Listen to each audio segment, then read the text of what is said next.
وبيطمن على العضلات البطن السفلى، فالواد بيبص عادي.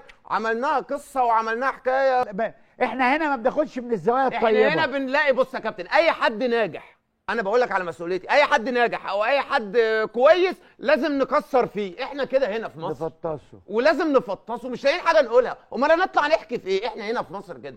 لكن ليه ما ناخدهاش بالجانب الايجابي؟ الولد انت كنت في الملعب اللي بيكتب ولا اللي بيتكلم وعمل لفظ غير اخلاقي. اخلاقي ايه وعمل ايه؟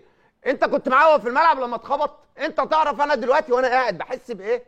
فالولد بيطمن على نفسه، مخبوط قبلها.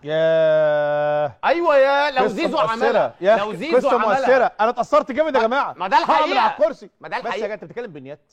يعني انت لو زيزو عندك يا باشا ده يتوقف يا باشا. لو زيزو عمنا ده يتوقف. ليه يتوقف؟ والله على المنظر اللي عمله ده. ليه عمل ايه؟ ده منظر يتعمل لعيب كوره يعمله كده. عمل ايه؟ بفتح الشورت. عمل ايه؟ الشورت يا جدع انت. دوس ما يهمناش كلام الناس ولا